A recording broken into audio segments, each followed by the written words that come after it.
E aí, vidinhas, vamos conversar um pouco sobre a mandala de junho. Primeiro, como é que foi maio aí? Né? Maio, pra mim, pelo menos maio, teve uma energia mais suave do que abril. Ainda as ondas geradas por abril ainda adentraram uma boa parte de maio, mas eu sinto que maio foi bem como a leitura para o mês de maio mesmo. Teve bem aquele sabor. E teve essa característica da água, sabe?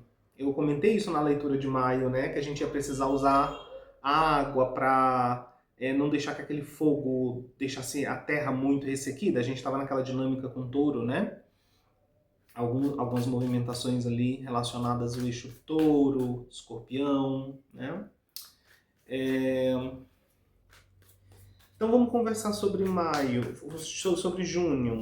Hoje eu não vou fazer aquela introdução extensa de astrologia, tá? Até porque em junho os pontos altos ali é a nossa lua nova e pelo meio do mês em Gêmeos, da perspectiva tropical. A gente tem uma lua cheia mais pro fim do mês em Capricórnio, tá? E eu acho que assim, claro que tem ali muitas movimentações, mas eu acho que o principal movimento, a principal conjuntura em junho é uma conjunção Vênus-Júpiter, ali pelo dia 9 de junho, que é muito benéfica. Então, assim, eu acho que junho, pelo menos na dinâmica sideral, a gente tem aí sinais mais suaves. Considerando que a gente está vivendo um período de extrema intensidade e dinamicidade, não quer dizer tanto assim. Mas acho que o céu está mais calmo em junho. E outra coisa, Júpiter também passa para Leão no final do mês de junho, né? Também é uma outra mexida importante, porque Júpiter passa aí um ano, cerca de um ano em cada signo, tá? Então, assim, sem muitas delongas, vamos direto para nossa conversa com o oráculo a respeito do mês de junho. O que nós temos nas ondas astrais nesse mês de junho?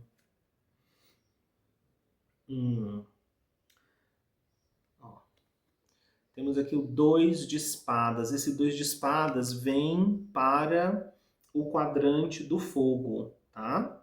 Então, o 2 de espadas fala de escolha e fala também de uma coisa dúbia, de dúvida, tá? Pode ser que no mês de junho a gente tenha que lidar com essa sensação de não ver com clareza em relação a uma escolha que precisa ser feita. Internamente, num aspecto mais espiritual, durante o mês de junho, algumas questões vão estar sendo equilibradas dentro, pesadas, melhor dizendo, ponderadas, melhor dizendo.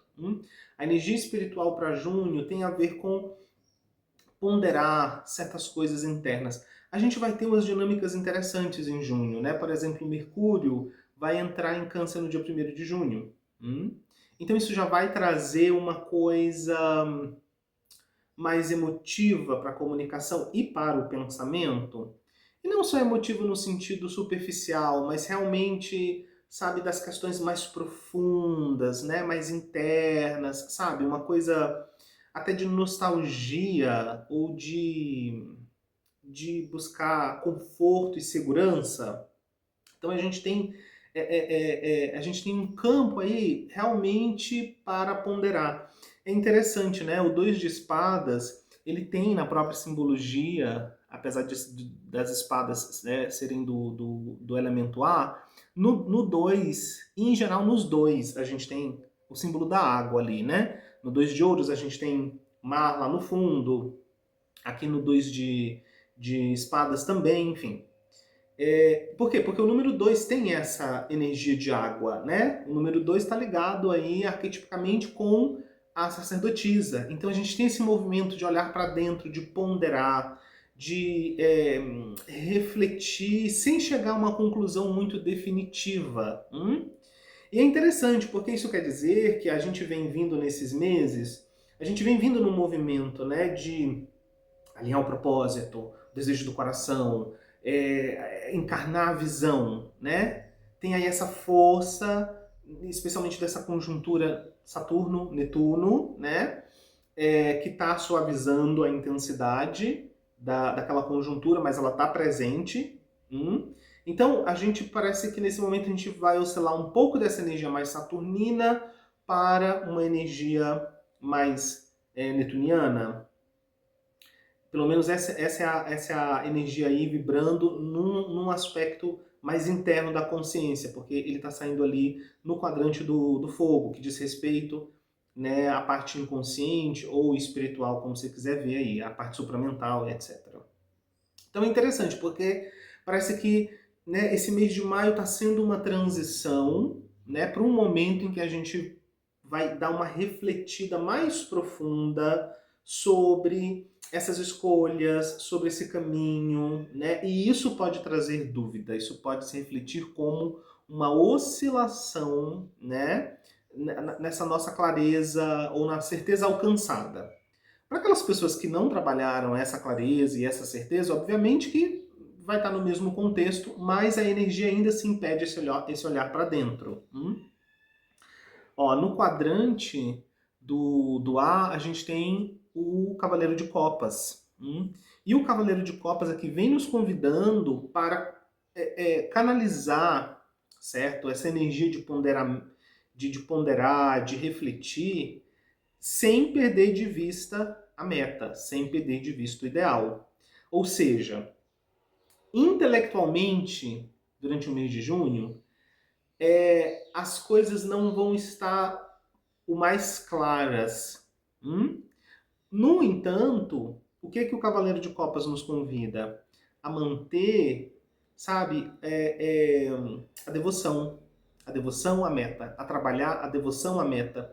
O que a gente pode fazer no campo consciente? Quando, sabe, quando você está ponderando, quando você está refletindo, sem chegar a uma conclusão definitiva, você ainda assim se mantém leal à meta. E o Cavaleiro de Copas aqui vem falando disso. Lealdade à meta, de não se perder do seu ideal, mesmo que passe uma nuvem, né, mentalmente, que a lógica não alcance o processo nesse momento. Basicamente é isso. Em junho, a lógica ela não vai alcançar o processo. E o mês de maio, em que se a gente trabalhou com essa energia da água e com aquela coisa que eu falei de você se conectar com, né, o arquétipo da Mãe Divina e etc. Porque isso meio que foi... Isso pode ter ajudado você a dar uma desaquecida da máquina e começar a entrar com mais fluidez nesse modo do Cavaleiro de Copas, que pode atravessar... Percebe? É interessante, o Cavaleiro de Copas é essa energia que nos permite atravessar pela fé. Mesmo que não haja, naquele momento, uma clareza intelectual, mesmo que a lógica não alcance, o Cavaleiro de Copas não precisa que a lógica alcance. O Cavaleiro de Copas ele age por uma lealdade ao propósito, por uma lealdade à meta, porque essa meta foi integrada ao nível do coração, a um nível mais profundo, percebem? No campo aqui da água, no quadrante da água, a gente tem o 10 de copas. A gente tem uma energia, a gente continua fluindo na energia de água, né? E isso tá muito alinhado, né, com o mês de junho por conta aí da energia de câncer, né? O Sol vai estar ali passando por câncer numa boa parte do mês de junho. Então a gente tem na mandala aqui uma energia de água ainda muito presente, ela começou a se manifestar em maio e ela está se intensificando, né? E é natural que uma maior intensidade, né, da qualidade energética simbolicamente ligada com o elemento água, que isso traga essa coisa de que o racional não alcança. Até porque para a gente poder mergulhar nas questões emocionais e nas questões mais subconscientes e também, sabe... Ah, outra coisa interessante, durante o mês de junho, Quiron passa de Áries para Touro. E Quiron vai marcando aí sempre os temas de cura, né? E as feridas a serem encaradas, né? E uma nuance de Quiron em Touro é a gente lidar com as feridas de valor pessoal, né? Até da relação com o corpo, né? Mas também de valorização, sabe? Então, assim, ó, pra gente ir aí, realmente, o racional, ele pode dessensibilizar o processo. Então é completamente lógico, sabe? Que, sabe, a própria energia, né, se movimente na direção da água, metaforicamente falando, para permitir esse mergulho mais profundo, sabe? Que o intelecto não interfira tanto, querendo rotular, encaixar, e isso limita, né, sabe, a capacidade mesmo de sentir mais profundamente o processo. Então, no quadrante da água, a gente tem um 10 de copas. O 10 de copas vem falando aqui, no quadrante da água, de sabe, um processo de maturação emocional e energética, bioenergeticamente falando mesmo, sabe? Ou seja, é um mês positivo para o processo de cura, de alinhamento. Se você não tem grandes desafios de saúde, seja na saúde mental, na saúde física, ou seja, esse nível bioenergético, é um mês de florescimento ainda mais, né? Sabe? De realmente completude, transbordamento, né? Se você está lidando com desafios, é um mês que a energia favorece os processos de cura. E a gente pode, inclusive, conectar essa energia de Quiron em Touro, quando Quiron passa para Touro, e trazer essa energia de cura, inclusive, para o corpo, né? Então, assim, a abundância no nível bioenergético, a gente pode manifestar isso como... É uma bênção, né, gente? Finalmente, né? Um mês em que a gente tenha, sabe, bem-estar disponível, né? Tem energia de bem-estar. No campo bioenergético, isso dá suporte para os processos mentais, isso dá suporte para os processos físicos.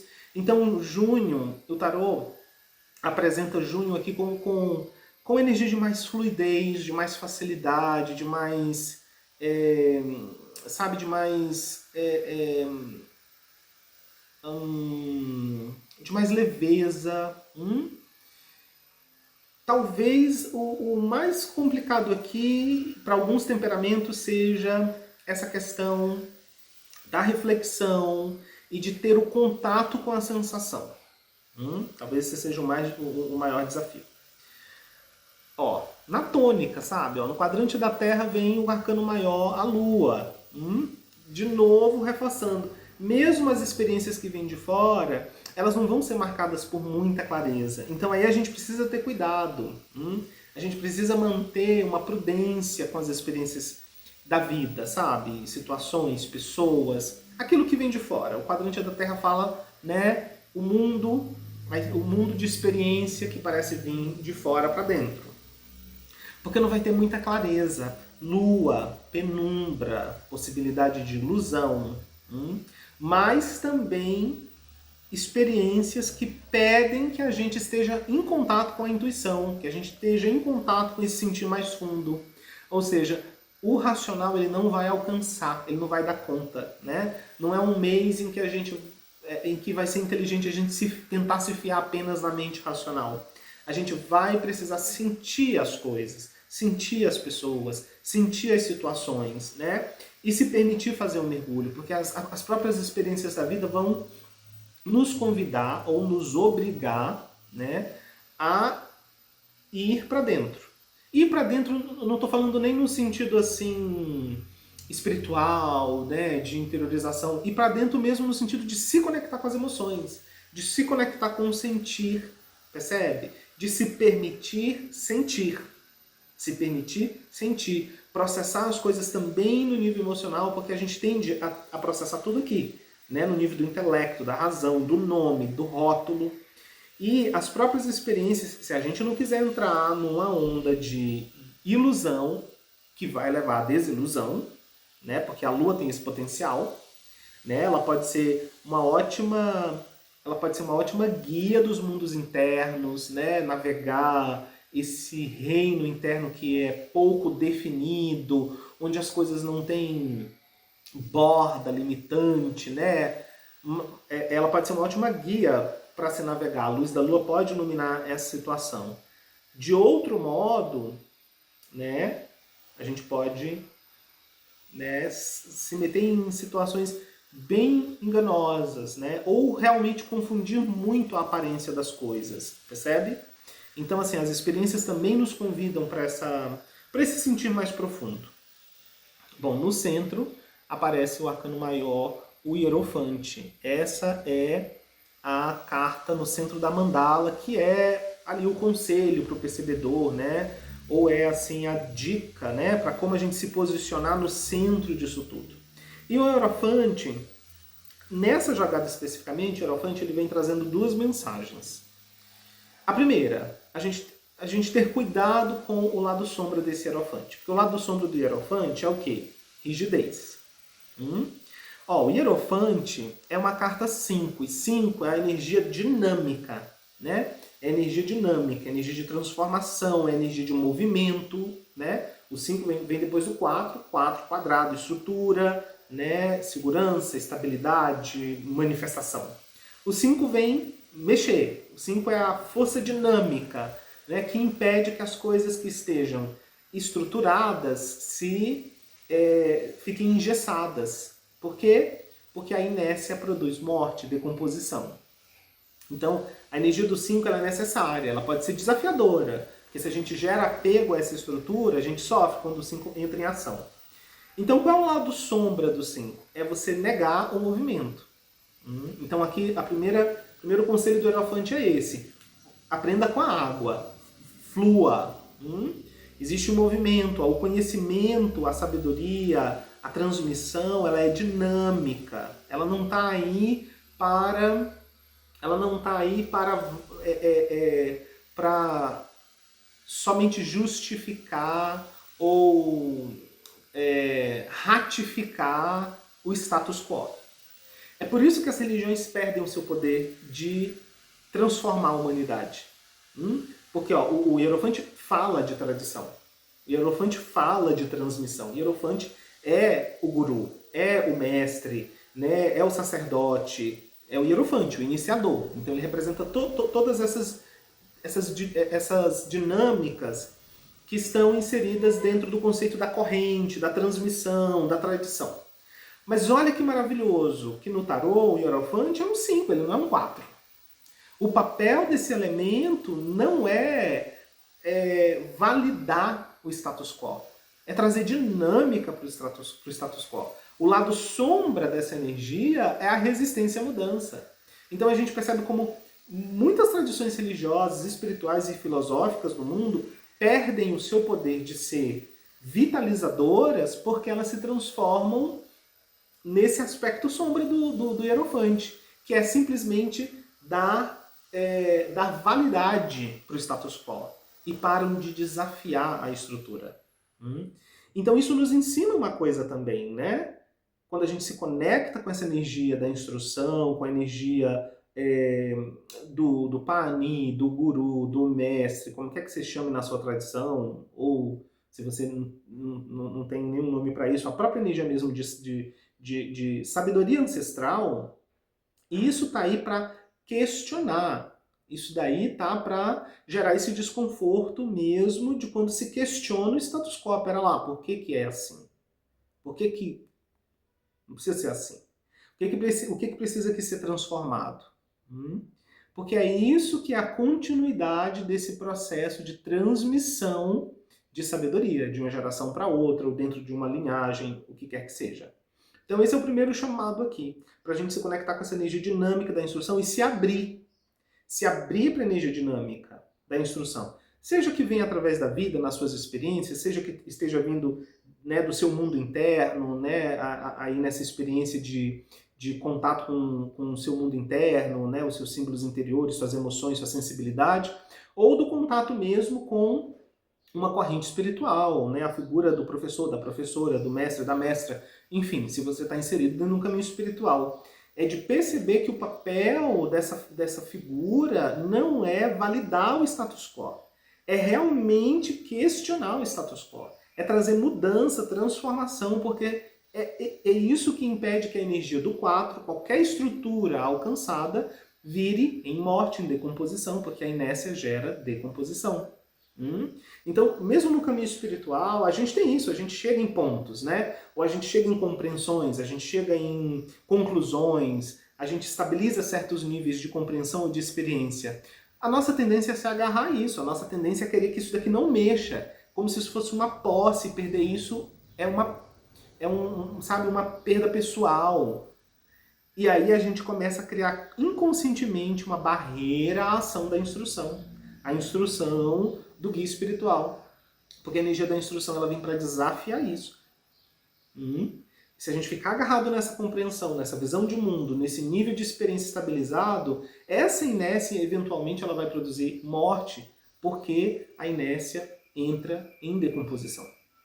Percebe? Então assim, você pode aplicar isso ao caminho espiritual e qualquer outro âmbito da vida, seja uma relação, a gente quer segurar a coisa num estado alcançado, né? E a gente vê então qualquer coisa que vem mexer naquela dinâmica que está ali, confortável, ou muitas vezes nem está confortável, só porque é conhecido e parece estável. A gente vê como inimigo, né? A gente levanta muros, barreiras para tentar proteger da vida. Então qualquer que seja o âmbito, percebe? O Hierophante vem nos chamando aqui para esses dois aspectos, né? Tanto da gente reconhecer essa sombra, quanto de a gente aproveitar o potencial maravilhoso, né? Então, o que quer que seja aí a manifestação da instrução, da sabedoria, sabe? Da grande inteligência na sua vida, né? Se são as experiências que vêm de fora, né, suas experiências na vida, se é o seu mundo interno, se é a figura realmente de um guia espiritual na sua vida, enfim, para você se abrir para essa outra percepção a respeito disso, tá?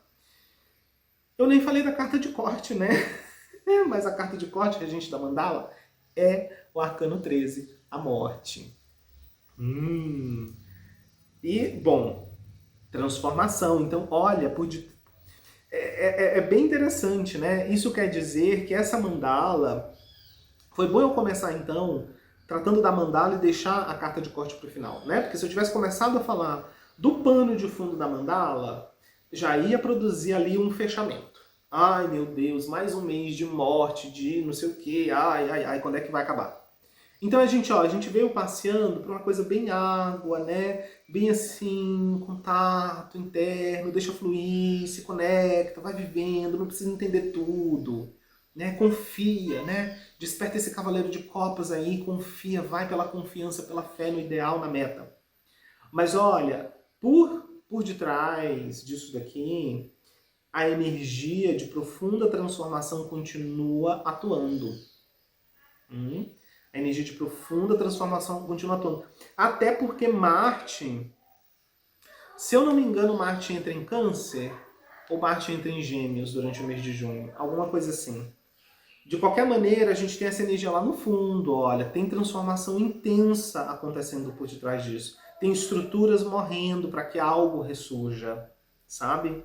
Tem aí o processo dinâmico, né, de alquimização e transformação que o Arcano 13 traz. Então, a gente, talvez a gente ainda sinta, sabe, no pano de fundo da experiência no mês de junho, é algo que não nos deixe esquecer, né, de que o processo está rolando. Mesmo que venha um alívio, um respiro, a gente precisa estar conectado com esse processo de transformação. Por que eu falo isso? Porque a gente chegou num ponto, coletivamente, que não tem como virar a cara para aquilo que a natureza está pedindo de nós.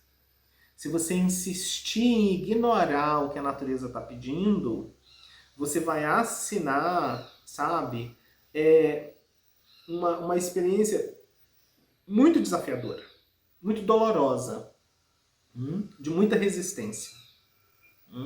A natureza está pedindo que a gente olhe com responsabilidade, que a gente assuma a responsabilidade, pelo movimento de transformação que a gente precisa fazer individualmente e enquanto espécie.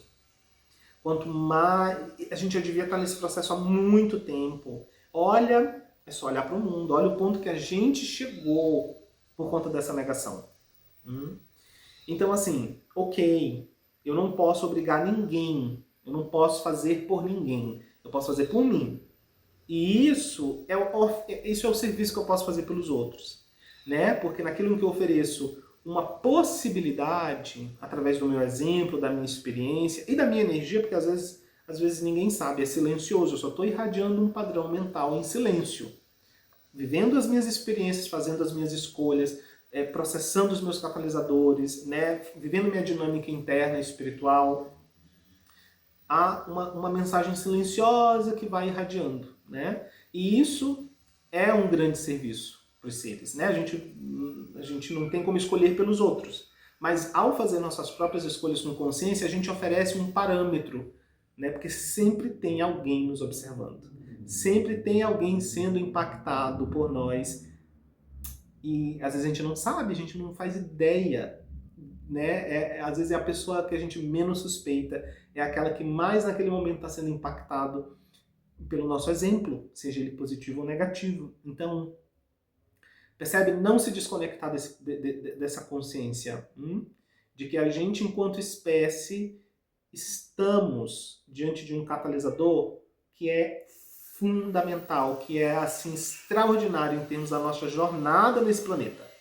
Esse momento é um momento crucial, né, para todos nós que estamos encarnados aqui, né? Então é isso. Vamos lá, junho, que venha e que a gente possa ir.